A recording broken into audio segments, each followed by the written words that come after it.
Mari kita berdoa bersama-sama. Bapak di surga, kami sungguh bersyukur berterima kasih karena sore hari ini di dalam anugerah-Mu, kami guru-guru sekolah minggu GKI Jatinegara bersama anak-anak sekolah minggu dan para remaja boleh berkumpul melalui Zoom meeting ini. Ada pengajaran yang sangat penting dan mendasar untuk kami pahami bersama-sama sebagai umat Tuhan. Berkatilah firman yang akan kami pelajari bersama. Biarlah Roh Kudus yang menerangi pikiran kami yang gelap, mencerahkan, menjelikkan mata rohani kami yang buta, membuka telinga rohani kami yang tuli, melembutkan hati kami yang keras, agar ketika benih firman ditaburkan boleh jatuh di hati kami, bertumbuh, berakar kuat ke bawah, bertumbuh, menghasilkan buah berlimpah ke atas, buah-buah yang mempermuliakan Tuhan. Kiranya Kristus ditinggikan, dipermuliakan di dalam seluruh rangkaian pembinaan sore hari ini. Dengarlah doa kami di dalam nama Tuhan kami Yesus Kristus, Tuhan dan Juru Selamat kami yang hidup, kami berdoa dan bersyukur. Amin. Ya, saya akan share materi.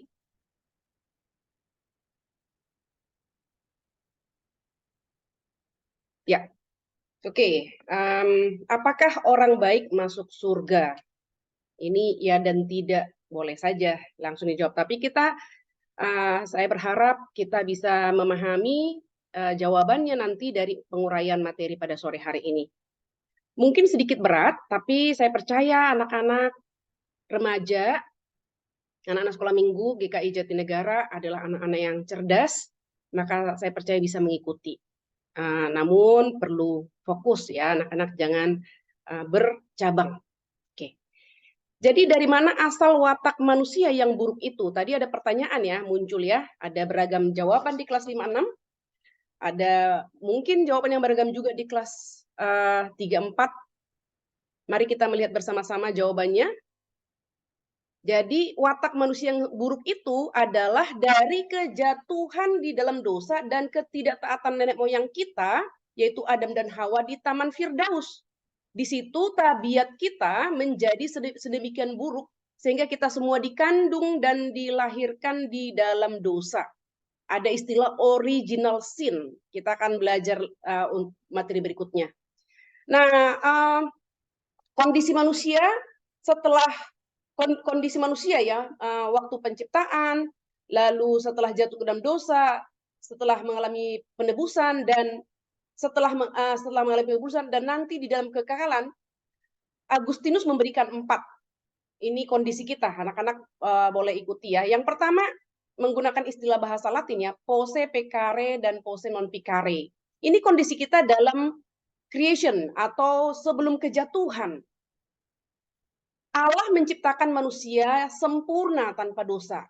Tetapi kepada manusia diberikan kemungkinan untuk bisa berdosa. Jadi posse pecare, posse non pecare ini dalam bahasa Indonesianya adalah bisa berdosa, bisa tidak berdosa, atau bisa taat, bisa tidak taat. Nah, kepada manusia kemampuan ini diberikan dan manusia di dalam kesadarannya mengambil pilihan. Sekali lagi diberikan kemampuan kan ya, berarti mampu. Dan dia memilih untuk tidak taat.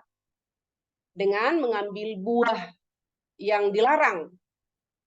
Di dalam Kejadian pasal 2, pasal 3 ya, jangan semua buah pohon di taman ini boleh kamu makan, tetapi buah di tengah taman tidak boleh kamu makan. Allah memberi perintah sangat jelas, kalau kamu makan, kamu pasti mati.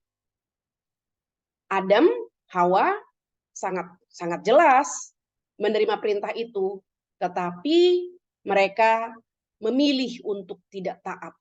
Kenapa? Karena mereka berdialog dengan iblis.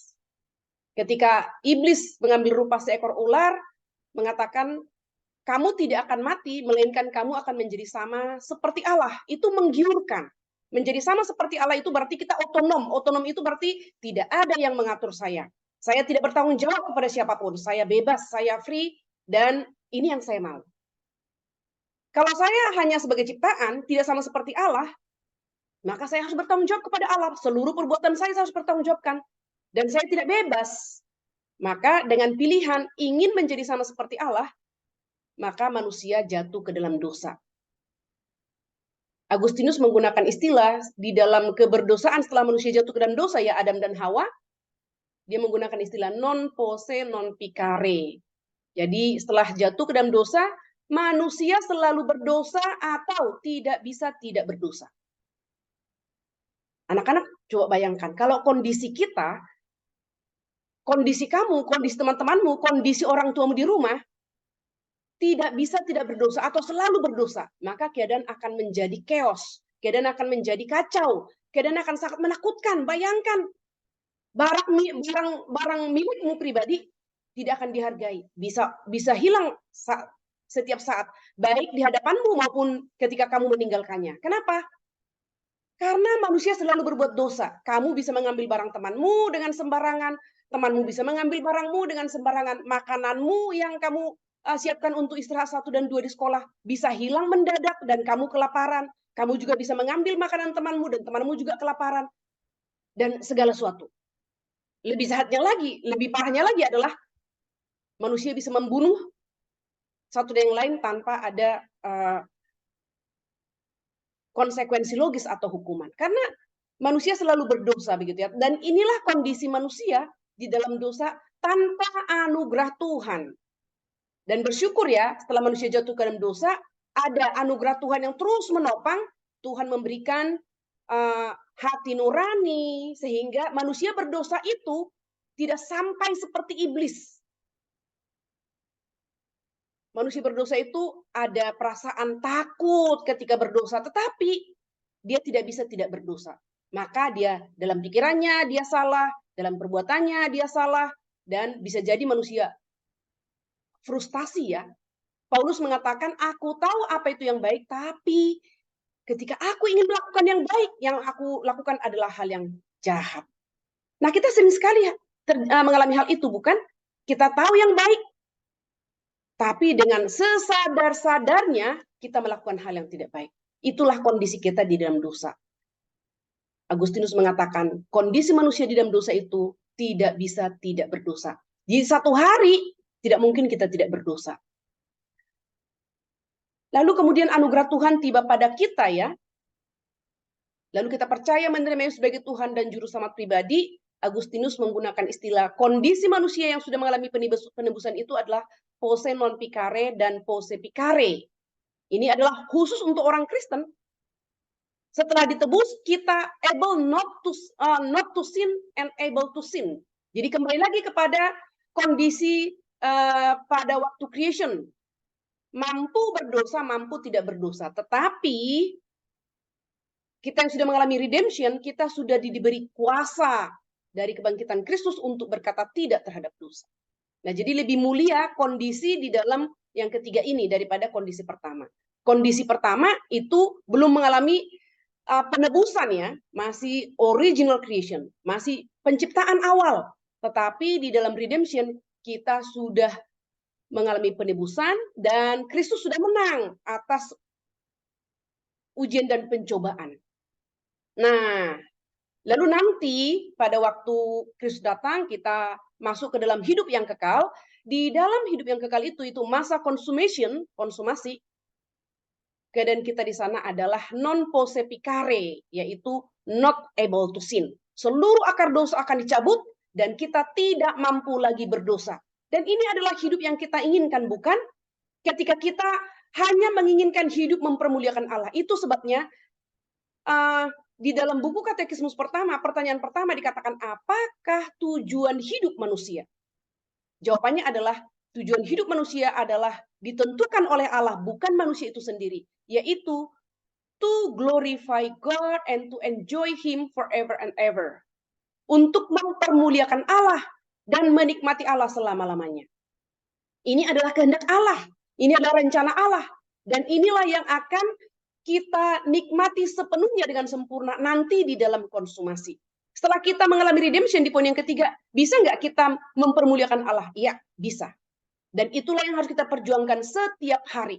Menjadi anak, menjadi remaja yang mempermuliakan Allah dan menikmati Allah selama-lamanya. Nah, di dalam keberdosaan manusia itu ada sebenarnya aspek kesatuan ya, antara Adam dan semua umat manusia kecuali Yesus Kristus. Karena Yesus Kristus juga manusia, 100% ya ketika inkarnasi. Tetapi ada kesatuan ya. Kita lihat di dalam Kisah Para Rasul 17, tidak usah buka Alkitab, di sini sudah saya tuliskan, dari satu orang saja ia telah menjadikan semua bangsa dan umat manusia untuk mendiami seluruh bumi. Jadi memang Adam dan Hawa adalah nenek moyang kita. Semua manusia adalah keturunan Adam dan Hawa. Nah, dari sinilah kemudian kita lihat prinsipnya ya, dalam aspek kesatuan ini. Adam dan Hawa adalah seperti pokok pohon ya, atau pohonnya. Nah, kalau pohon itu buruk, maka buahnya akan menjadi buruk. Nah, demikian juga ya, makna kesatuan ini seperti pohon dan rantingnya. Di dalam ayat 14 ayat 4 dikatakan, siapa dapat mendatangkan yang tahir dari yang najis? Adam dan Hawa berdosa, maka anak-anaknya mewarisi dosa. Jadi dosa anak-anak menjadi berdosa bukan karena pada saat dia berdosa pertama kali, bukan. Ayat 25 ayat 4 dikatakan, bagaimana orang yang dilahirkan perempuan itu bersih. Jadi di dalam perjanjian baru dikatakan semua manusia hasil kelahiran biasa kecuali Yesus Kristus adalah manusia berdosa. Kenapa Yesus tidak dilahirkan dalam dosa? Karena Yesus bukan hasil buah cinta kasih satu laki-laki, satu perempuan. Yesus adalah anak Allah yang menjadi manusia yang dibawa turun oleh Roh Kudus. Roh Kudus menaungi Maria sebelum Maria menjadi istri sah daripada Yusuf. Alkitab mengatakan Roh Kudus menaungi Maria. Dan disitulah dikatakan Roh Kudus membawa firman yang menjadi daging itu ke dalam dunia. Karena Roh Kudus yang menaungi Maria. Jadi Yesus bukan hasil buah cinta kasih Maria dan Yusuf. Semua manusia, anak-anak dan saya, lause-lause semuanya, kita semua lahir adalah buah cinta kasih papa mama kita. Dan persatuan antara satu laki-laki satu perempuan dan melahirkan anak-anak, anak-anak yang dilahirkan itulah yang mewarisi dosa. Sedangkan Yesus tidak mewarisi dosa dari Adam dan Hawa karena Yesus bukan hasil buah cinta kasih ya, persatuan antara sel telur dan sel sperma. Tapi Yesus adalah dibawa turun oleh Roh Kudus, dinaungi dalam rahim Maria, dan di sini kita melihat perbedaannya. Kenapa? Jadi sekarang terjawab ya, Yesus satu-satunya manusia sejati yang tidak mewarisi dosa.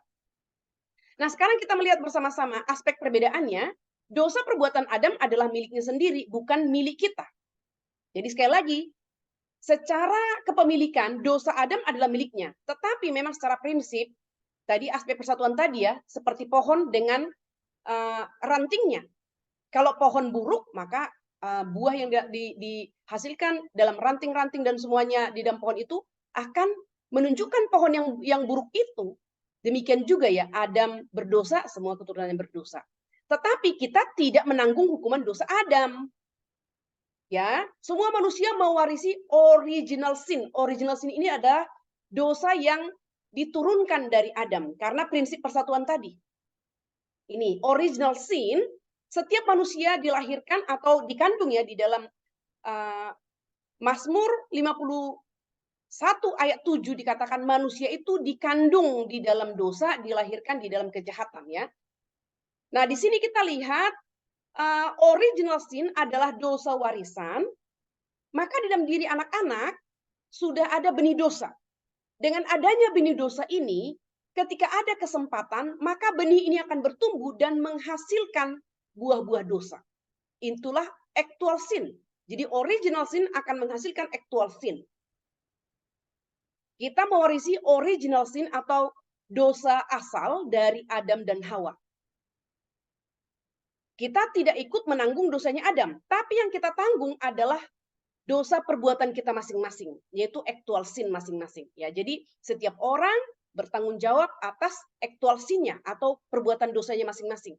Dan Allah akan menghukum original sin, yaitu sebagai manusia berdosa, misalnya bayi lahir belum mendengarkan Injil. Kalau dia tidak dipilih oleh Allah, maka dia pun akan menerima upah dosa. Kan Tuhan Yesus Allah mengatakan di dalam Taman Eden ya, kalau kamu makan buah itu kamu pasti mati. Paulus meringkaskan itu di dalam Roma pasal yang ke-6 ayat 23. Upah dosa ialah maut.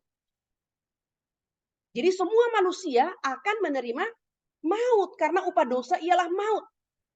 Tetapi puji Tuhan ya, kalimat itu tidak berhenti di situ. Upah dosa ialah maut, tetapi kasih karunia Allah adalah hidup yang kekal. Kasih karunia Allah itu adalah good news, kabar baik.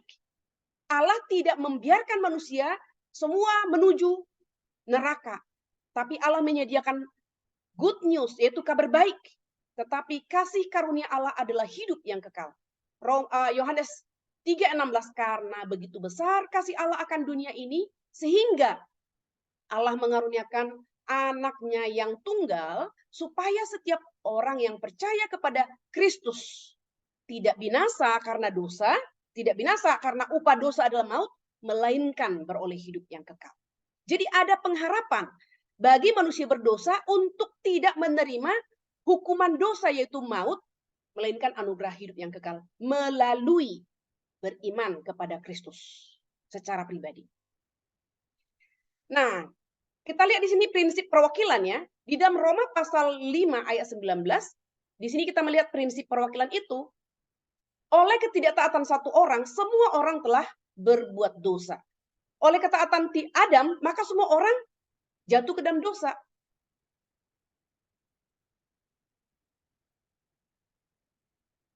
Adam adalah bapak dari seluruh umat manusia, maka dia merupakan kepala perwakilan yang bertindak atas nama seluruh umat manusia.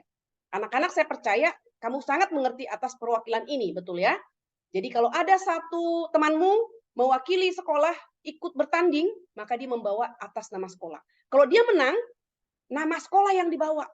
Kalau dia kalah, nama sekolah juga yang dibawa.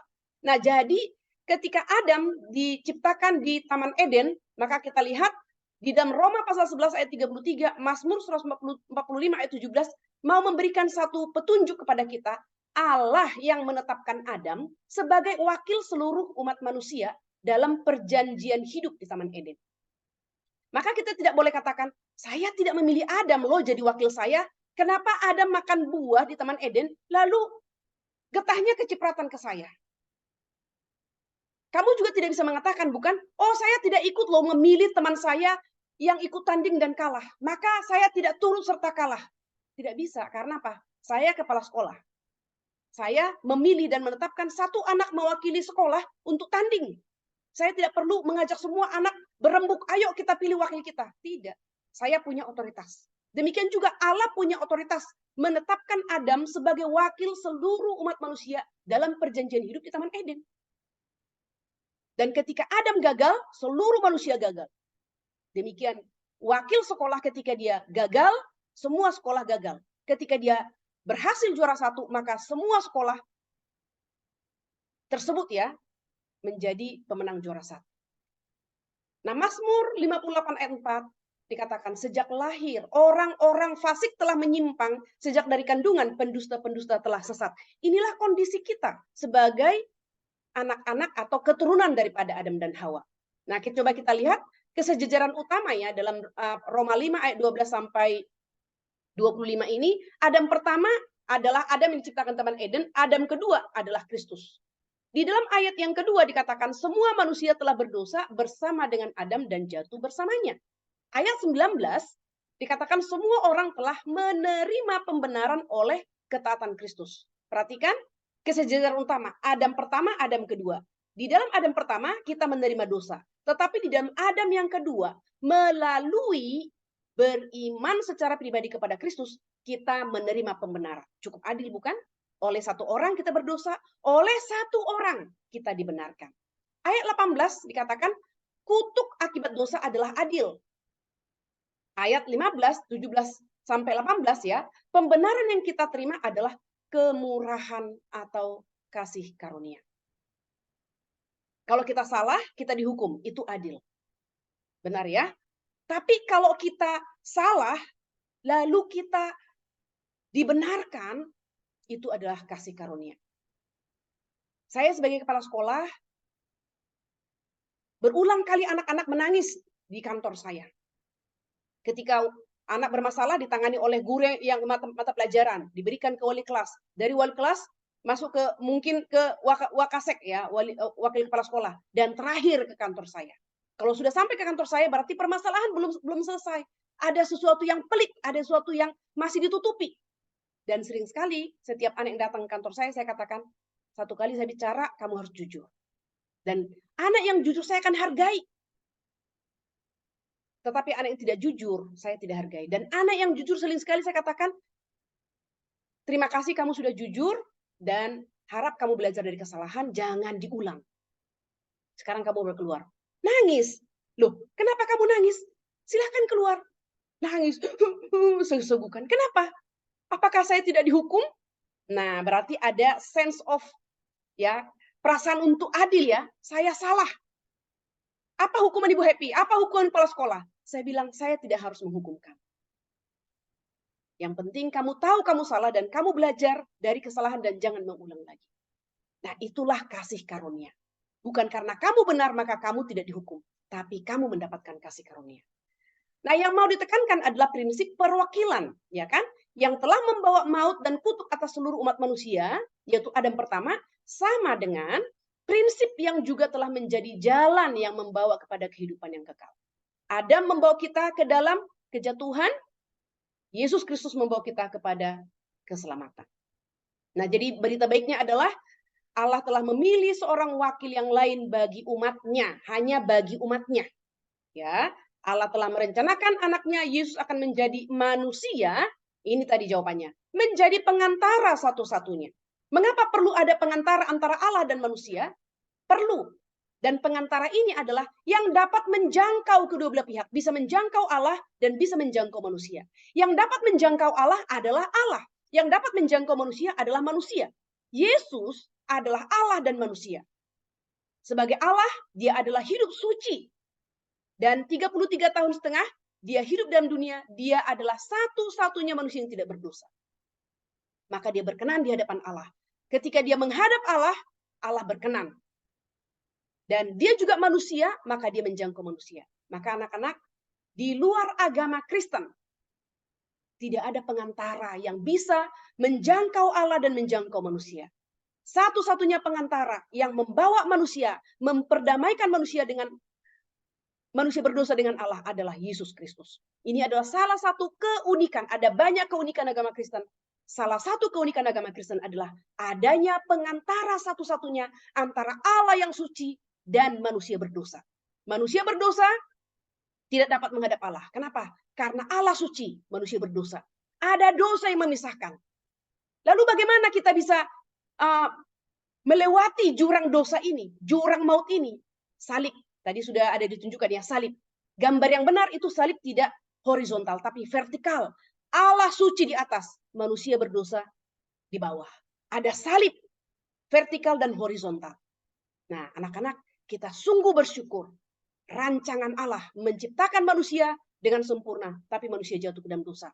Rancangan Allah untuk manusia hidup mempermuliakan Allah tidak gagal. Karena Allah sudah merencanakan sejak dalam kekekalan. Kalau manusia gagal, maka Allah menyediakan dan menetapkan cara untuk membawa manusia berdamai dengan Allah. Dengan mengirim Yesus Kristus datang ke dalam dunia. Dan Yesus mengasihi Allah Bapa. Yesus mengasihi manusia berdosa. Dia rela datang ke dalam dunia. Menjadi sama dengan kita. Dan dia hidup dengan sempurna. Rela mati di atas kayu salib. Dan dia bangkit. Ya, mati, dikuburkan, bangkit. Kebangkitannya menjadi kemenangan atas maut. Upah dosa ialah maut. Jadi dosa yang musuh yang paling terakhir itu yaitu maut telah dikalahkan oleh Yesus. Yesus menjadi satu perwakilan yang sudah kita tahu. Ada manusia yang bangkit dari kematian. Nanti ketika Yesus datang kembali, kita juga semua akan dibangkitkan. Seperti apa orang yang bangkit itu? Seperti Yesus yang sudah bangkit. Memiliki tubuh. Itu tubuh kemuliaan. Nah, di dalam kandungan, dikandung oleh Roh Kudus ya, Yesus di sini dikandung oleh Roh Kudus sama dengan dipenuhi oleh Roh Kudus sejak dalam kandungan. Itu sebabnya hidup dengan sempurna seumur hidupnya. Jadi Yesus menjalani kehidupan di dalam ketaatan yang sempurna untuk menggantikan semua orang yang percaya kepadanya. Allah Bapa memperhitungkan kehidupan Yesus yang taat secara sempurna itu seakan-akan kitalah yang menjalaninya. Ibu Happy sering sekali menggunakan ilustrasi ini dua jubah ya. Jubah manusia berdosa dituliskan dengan dosa. Maka Allah membenci dosa. Allah tidak berkenan. Allah memalingkan wajahnya dari dosa. Jubah Yesus adalah jubah kebenaran. Dan ketika Yesus di atas kayu salib, Yesus membuka jubahnya, memberikan kepada umat pilihan. Lalu kita mengenakan jubah kebenaran itu. Lalu Yesus mengatakan, mari minta jubah dosamu. Yesus pakai, maka ketika Allah melihat Yesus di atas kayu salib, yang dilihat oleh Allah adalah dosa. Maka Yesus diremukkan di atas kayu salib. Dan ketika Allah melihat kita yang percaya kepada Yesus, Allah melihat kebenaran, maka kita dibenarkan. Jadi kita bukan orang benar, tapi dibenarkan melalui kebenaran Kristus. Jika saya percaya kepada Tuhan Yesus dan semua ketaatan yang sempurna diperhitungkan seolah-olah sayalah yang telah melakukannya. Tetapi bagaimana dengan dosa saya? Yesaya 53, 6 sampai 5:6 dikatakan Yesus mati menggantikan umatnya dan menanggung hukuman yang layak kita terima. Bagaimana dosa saya? Yesus sudah tanggung. Dosa yang sudah, yang sedang, dan akan. Tapi apakah kita, oh puji Tuhan, semua dosaku sudah ditanggung? Oh tidak. Itu tidak akan terjadi. Ya, nubuatan Yesaya digenapi 2000 tahun yang lalu ya. Dan Yesus sekarang di surga beserta dengan juga beserta dengan kita. Nah, jadi sekarang pertanyaannya adalah kalau kita sudah percaya kepada Tuhan Yesus, kita sudah dibebaskan ya. Karena kita dibebaskan dari sengsara kita, upah dosa tadi ya, hanya oleh anugerah melalui Kristus tanpa ada jasa apapun dari kita sendiri. Lalu mengapa kita harus melakukan perbuatan baik? Nah ini yang berikutnya. Jadi jangan katakan, oh puji Tuhan, semua dosaku yang sedang dan akan sudah ditanggung. Maka sekarang saya bebas berbuat dosa karena semua sudah ditanggung. Tidak, perhatikan jawabannya. Mengapa kita harus melakukan perbuatan baik? Karena Kristus telah menebus kita dengan darahnya sendiri, juga memperbarui kita oleh Roh Kudusnya seturut rupanya, agar dengan hidup kita yang seutuhnya, kita bisa menunjukkan bahwa diri kita bersyukur kepada Allah untuk semua kebaikan-kebaikannya, agar Dia, yaitu Kristus, bisa dipuji melalui kita, diyakinkan di dalam dirinya sendiri akan imannya, dengan buah-buah dari iman itu, dan agar dengan hidup kita yang saleh, sesama kita bisa dimenangkan untuk Kristus. Tadi ada yang menjawab ya, mengapa kita berbuat baik? Supaya orang lain bisa mengikuti. Bisa dong ya? Ini, agar kita hidup saleh, sesama kita bisa dimenangkan untuk Kristus. Itu bisa menjadi pre-evangelism. Perbuatan baik kita itu juga bisa pre-evangelism. Tapi perbuatan baik, ya bukan tidak menyelamatkan. Nah jadi posisi perbuatan baik di mana? Dalam keselamatan, posisi perbuatan baik itu tidak ada. Nah sekarang kita akan melihat, kenapa kita harus berbuat baik? Menurut tradisi reform, perbuatan baik kita tidak memberi andil dalam keselamatan. Sekali lagi anak-anak, dicatat. Keselamatan kita adalah anugerah Tuhan. Setelah kita diselamatkan, maka kita lihat dosa kita diampuni karena kesempurnaan korban Kristus di atas kayu salib. Lalu untuk apa kita berbuat baik? Martin Luther mengatakan, Tuhan tidak butuh perbuatan baik kita untuk keselamatan kita. Tetapi sesamamu perlu perbuatan baikmu. Tetapi jika kita benar-benar telah diselamatkan, maka perubahan-perubahan yang radikal akan menyusul. Roh Kudus akan bekerja di dalam hati kita. Setelah kita diselamatkan, maka kita akan melakukan perbuatan baik dengan iman. Nah, disinilah kemudian akan muncul. Kita berbuat baik, orang lain berbuat baik. Kita orang percaya, kita yang beriman kepada Kristus, orang lain tidak beriman. Tapi apa perbedaan antara perbuatan baik orang yang sudah beriman kepada Kristus dengan orang yang melakukan kebaikan yang tidak beriman kepada Kristus? Atau apa perbedaan perbuatan baik orang Kristen dan non-Kristen? Perhatikan anak-anak. Perbuatan baik orang Kristen bukan lagi untuk keselamatan, tapi sebagai ucapan syukur. Dan kita melakukan perbuatan baik itu dengan mata tertuju kepada Allah. Kita semakin rajin berbuat baik karena sebagai ucapan syukur kita. Tuhan, saya berterima kasih karena saya sudah diselamatkan. Maka kita semakin rajin berbuat baik sebagai ucapan syukur. Orang yang belum percaya kepada Kristus, mereka berbuat baik.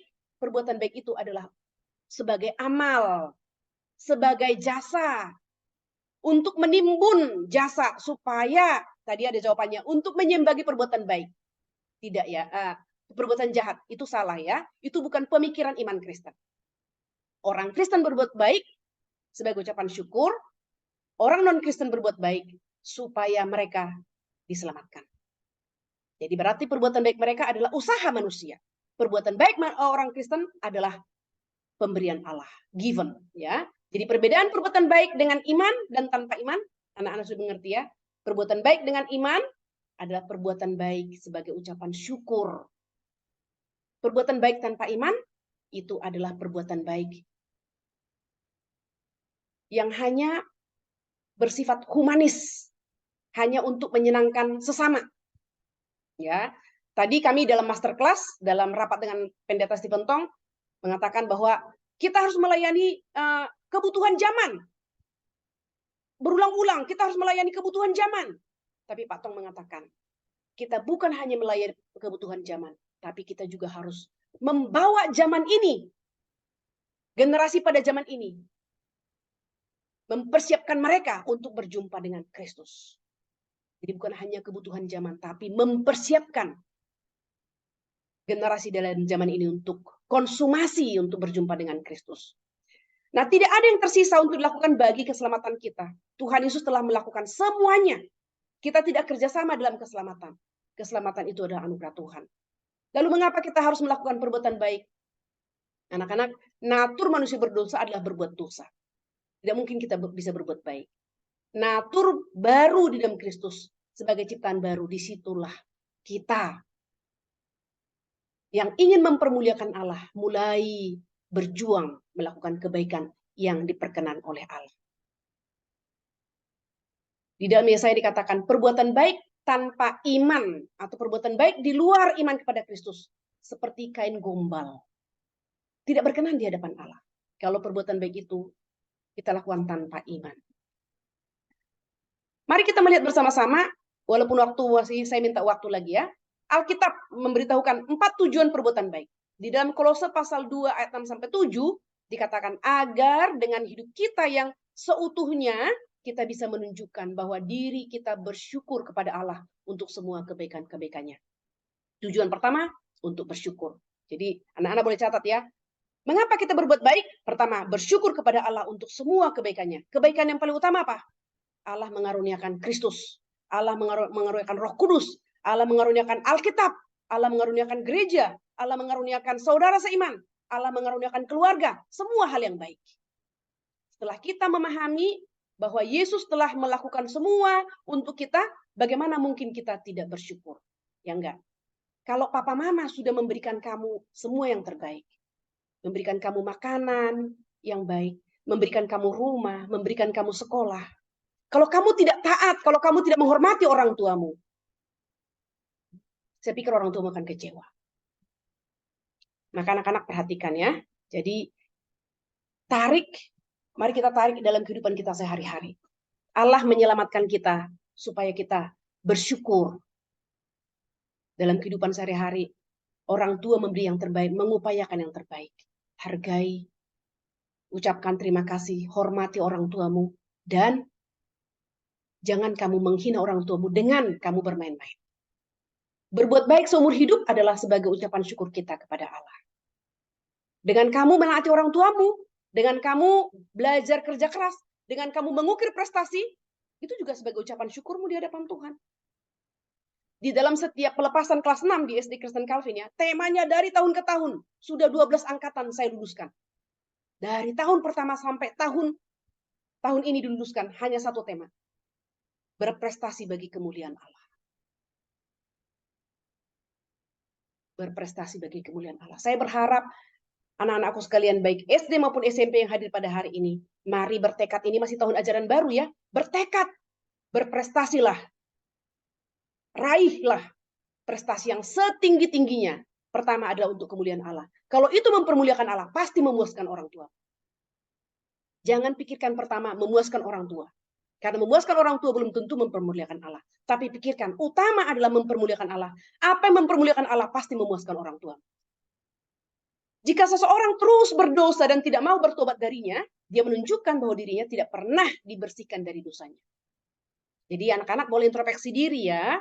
Kalau masih terus berdosa, terus mengeraskan hati, hari ini minta kepada Tuhan. Tuhan, hatiku yang keras ini, hatiku yang membatu ini, ubahlah menjadi hati yang lembut. Kalau hatimu seperti tanah yang keras, seberapa banyak benih firman ditaburkan, benih itu tidak akan tumbuh di sana. Kamu perlu berdoa, Tuhan, ubah hatiku ini seperti tanah yang gembur, seperti tanah yang subur, supaya berapa banyak firman yang aku dengar, baik di rumah, di sekolah minggu, itu semua jatuh, bertumbuh berakar kuat ke bawah, bertumbuh menghasilkan buah berlimpah ke atas. Buah-buah yang mempermuliakan Tuhan. Karaktermu akan diubahkan. Yang tadinya malas akan menjadi rajin. Yang tadinya suka berbohong akan menjadi jujur.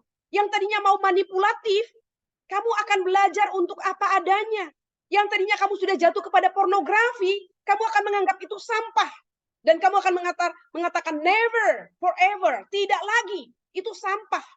Apapun dosa yang kamu sembunyikan selama ini, kamu akan berkata, tidak, aku tidak lagi melanjutkannya. Jadi hari ini juga anak-anak, buat komitmen. Menjadi anak yang mempermuliakan Allah, menjadi remaja yang mempermuliakan Allah. Jika seseorang tidak bersyukur dan terus hidup menyenangkan dirinya sendiri, dia menunjukkan bahwa dirinya tidak percaya kepada Allah. Di sekolah Calvin,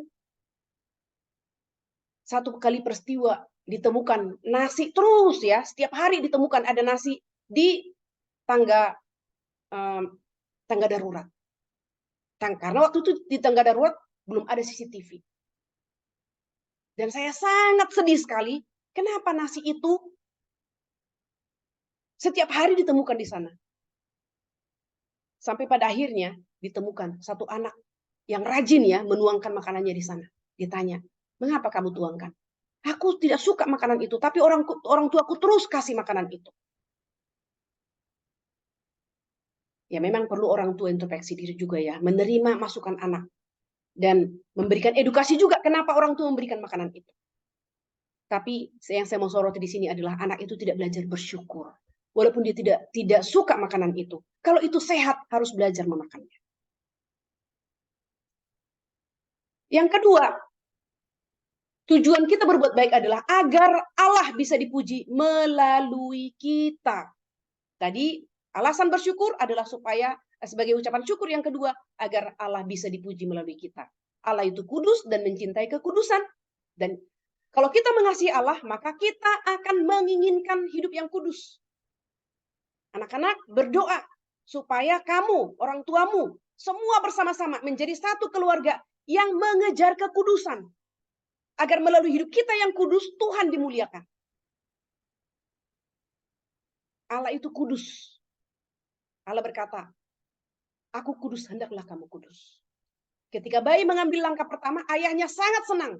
Langkah kedua, lebih senang lagi dan seterusnya. Dan seorang anak bisa berjalan lancar dimulai dari langkah pertama. Kita memiliki lifestyle kudus, itu dimulai dari perjuangan pertama, tekad pertama, berdiri, melangkah. Saya mau hidup kudus, saya mau hidup suci. Agar melalui hidup saya yang suci, Tuhan dipermuliakan.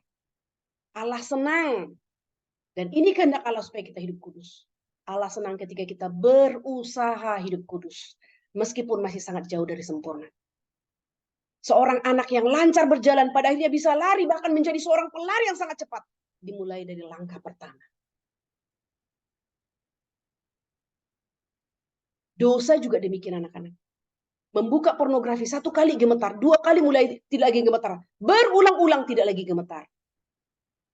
Hidup kudus juga begitu. Kita berjuang, maka kita akan semakin peka dengan dosa. Kita akan sangat jijik dengan dosa. Yang ketiga, agar masing-masing kita dapat diyakinkan di dalam dirinya sendiri akan imannya dengan buah-buahnya. Jadi perbuatan baik itu adalah buah yang baik. Tadi Ibu Happy mengatakan, Lo Happy mengatakan, ketika firman jatuh di hati kita, firman itu akan berakar kuat ke bawah, bertumbuh menghasilkan buah berlimpah ke atas. Salah satunya adalah perbuatan baik. Akan nampak pohon yang buruk, maka buahnya buruk.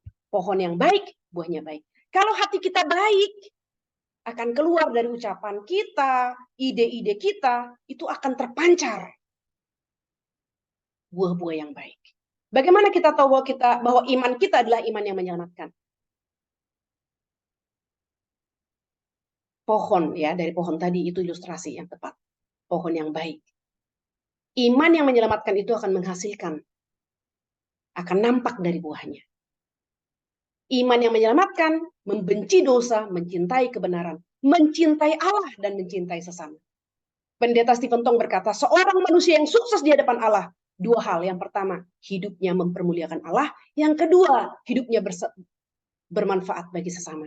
Anak-anak, hari ini catat, seumur hidup dari anak-anak, dari remaja, kamu tetapkan. Hidupku hanya mau sukses di mata Tuhan, yaitu hidup mempermuliakan Allah dan hidup bermanfaat bagi sesama. Jangan sampai hidupmu dikutuk oleh Allah dan menjadi alat di tangan iblis untuk merusak kemanusiaan. Yang keempat, agar dengan hidup kita yang saleh, sesama kita bisa dimenangkan bagi Kristus. Nah, jadi tadi ada ya, tadi jawaban-jawaban dari anak kelas 5-6. Itu bisa, perbuatan baik kita itu bisa menjadi pre-evangelism. Berteman, lalu teman kita melihat, you are look different. Ada apa dengan kamu? Nah, jadi orang lain tertarik ya. Dunia adalah musuh Kristus dan akan selalu ada orang-orang membenci kekudusan. Pada saat yang sama, hidup kudus bisa sangat menarik. Anak-anak, bagi dunia ini keren ya, keren. Bagi yang keren itu adalah yang jahat. Misalnya bullying teman. Lalu hidup bebas. Nanti kalau udah kamu remaja, pemuda, free sex itu keren. Belum suami istri, sudah hidup bersama, itu keren. Tapi Alkitab mengatakan itu tidak keren.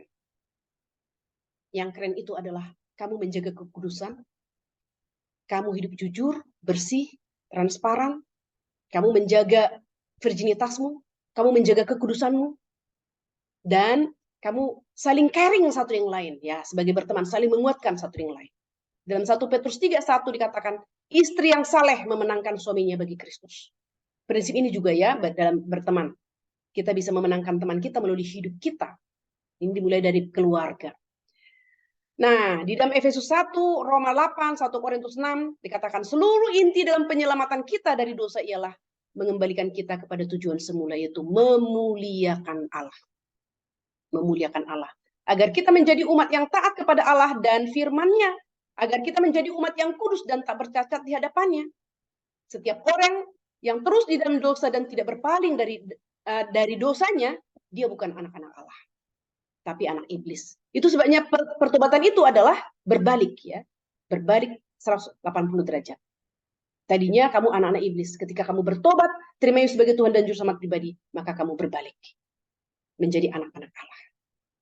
Nah, jadi jika demikian tidak bisa diselamatkan orang-orang yang dengan terus berada di dalam hidup mereka yang fasik dan tidak bersyukur, tidak kembali kepada Allah, jawabannya sama sekali tidak. Karena kitab suci mengatakan tidak ada orang yang senonoh, tidak ada penyembah berhala, pezina, pencuri, tidak ada orang tamak, tidak ada pemabuk, pemfitnah, perampok, atau yang sama dengan itu yang akan mewarisi kerajaan Allah. Orang yang tidak tahu bersyukur sama dengan tidak peka terhadap anugerah Tuhan dan terhadap dosa. Kehidupan yang tidak bersyukur itu sama dengan berdosa. Yang tidak bersyukur sama dengan tidak bertobat. Tidak bertobat sama dengan tidak diselamatkan, maka tidak bersyukur. Semua logikanya nyambung ya. Di 1 Korintus 6 dikatakan orang yang tidak adil tidak ada tempat dalam kerajaan Allah. Di dalam Galatia pasal 19:21 itu adalah undangan untuk bertobat. Jadi kalau dikatakan tadi, apakah orang berbuat baik masuk surga? Saya pikir dari penjelasan tadi sudah jelas ya, perbuatan baik tidak menyelamatkan. Dan anak-anak saya mau mengatakan bahwa baik belum tentu benar ya. Orang berbuat baik. Baik dalam mata manusia, belum tentu baik di mata Tuhan. Tapi orang benar sudah pasti baik. Ya, Allah adalah baik dan benar. Manusia belum tentu baik dan benar. Ya, jadi kita tidak bisa diselamatkan tanpa perubahan yang radikal di dalam cara hidup kita. Bukan masalah baik, tapi benar. Yang tadinya tidak benar menjadi benar. Orang bertobat akan bersyukur dan akan berupaya untuk melakukan perintah-perintah Allah. Nah, terakhir ini, anak-anak coba, apa perbedaan perbuatan baik yang dilakukan orang percaya dan tidak percaya? Kamu udah bisa jawab ya. Apakah perbuatan baik menyelamatkan? Nah, jadi saya berharap ini sudah kamu bisa menjawab dengan baik. Oke, saya kembalikan kepada Lo Sehun. Terima kasih, Love Happy, yang penjelasannya begitu jelas. Oke.